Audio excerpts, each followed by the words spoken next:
In your own time, Aaron. Thanks. Yeah.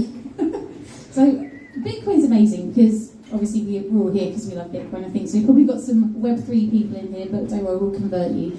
The thing is it's not just about number go up. In fact, that is the least exciting part of it, in my opinion. It can span everything from culture and music and decentralised social media platforms and Bitcoin innovation hubs. It's just endless, actually, and I quite like it when I speak to people, and I've written lots of articles on lots of different subjects spanning all of these different topics, and you have to find things that people are actually interested in and what resonates with them. And when I was looking up Pizza Day, I was quite amazed that the price of Bitcoin at the time of that transaction was less than a penny, and 240 Bitcoin made $1. So 10,000 Bitcoin, which was the amount that bought the two pizzas, was just $40. And when you think about how far we've come from that day, that it's not just about price, that it is about all of these amazing things. And I absolutely love all the things that these people are working on. Like, I have a huge amount of respect for everything that they do. It's incredible. So please, would you introduce yourself? Dan, Nathan, Ben, Jordan, and Aaron, starting with you, Dan. Hello everyone, my name's Aaron. I am from the New Music Nudge Unit. I have been successfully nudging musicians into the Valueverse for the last 3 years, and our goal is to decentralise music without labels, without Spotify, and without permission. Permissionless music, awesome. So Nathan, sorry, I'm going to go to Nathan, that's a little bit annoying. So BTC Maps. So Aaron, how are you giving financial freedom to creatives, and why is it important? Well, first of all, can I have a show of hands? Who listens to podcasts here? Yeah, so you've all got podcast players, yeah?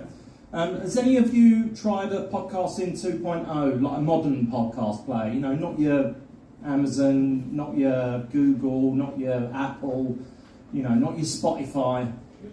Well, basically, there's a whole slew of podcasting apps now which have incorporated Bitcoin as a payment route.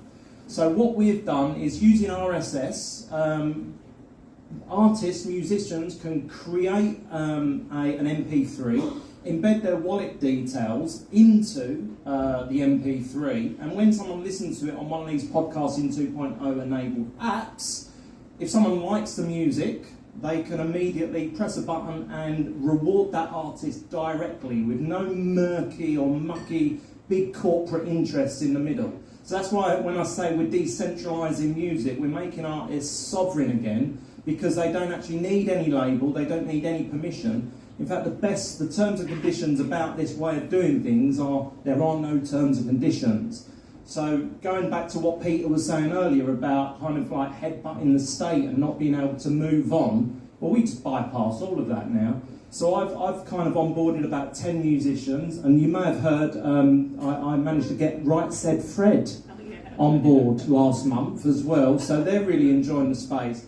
I see them on Nostr. They're on Nostr as well. I zap them every now and again. Listen, I had to hold their hand through the whole process, but yeah, no, they're very happy they're here. But just to think about, you know, the comparison that Spotify are paying musicians 0.003 pence per stream, whereas, you know, a band can release a song and one artist can basically reward that band or that artist, that musician, with Bitcoin. So whereas Spotify, they're paying them nothing, but they're paying them nothing in the worst currency, fiat currency of the lot, we're actually paying artists with Bitcoin. So the longer they're holding that money, they're actually 30, 40, 50x in their Spotify earnings in that year. So yeah, we're only got about 30 to 40,000 songs in the space. There's about 7,000 artists. But we're growing it all the time, and now we're bringing it to gigs because we've got events and we can live stream. I'm live streaming on Nostr at the moment, so people are even, you know, sending me their value at the moment, probably through this. Can we have a poll for that? Yeah, sure. Yeah. Do you think Bitcoin adoption will be moved forward because of music? Do you think that it could be the Trojan horse? 100%. I mean, everyone in here loves music, right? So if you went to a gig, or project 10 years' time, And the system at the moment stays the same, you know, with Spotify paying no musician, and we've all got AI slop filling every radio station, every TV show that we see. This is because there'll be a scarcity of any musicians that are actually making any music in 10 years' time, because they're not going to be able to afford to do it.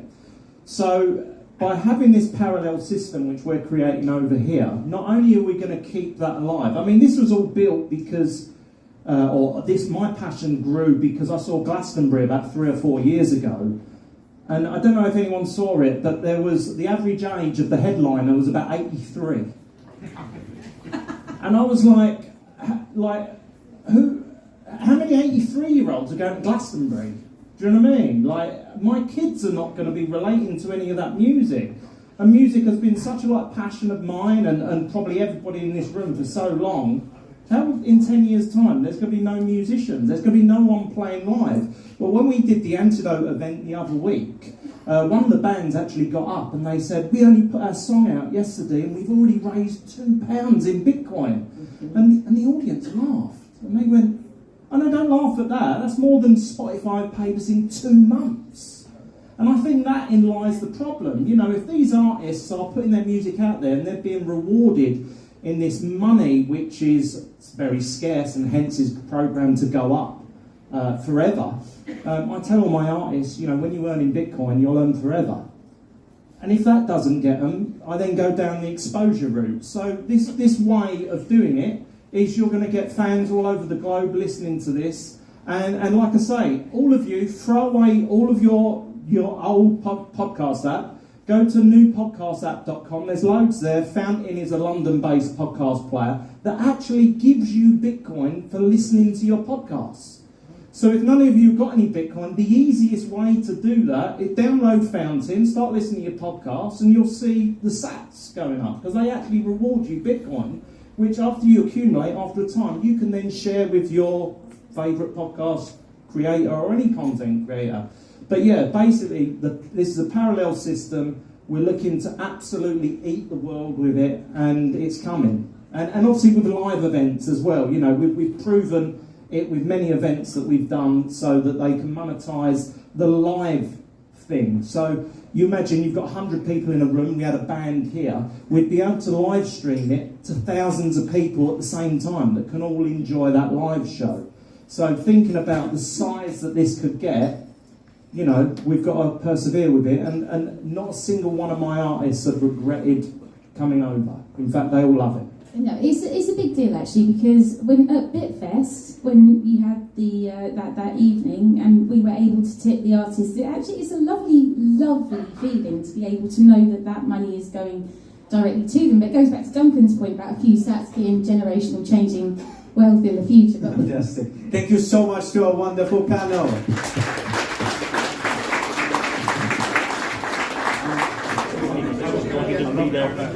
Hope you enjoyed that. Just a little thing what we're getting up to in London. So hopefully you'll come and join us. Bitfest tickets go live tomorrow. Next show we're doing Bitcoin Prague, BTC Prague, 11th of June. We're going to be live streaming Bitcoin Prague also. So make sure. Anyway, I'm going to leave you with a view of our capital city, London town, and somewhere over there is the Arsenal Stadium, and we should be able to hear all the goals going in. But yeah, we are, if anyone knows London, we're in the Liverpool Street area, and that's going north. So somewhere over there, can't quite see it, is the Arsenal Stadium. Maybe it's over there.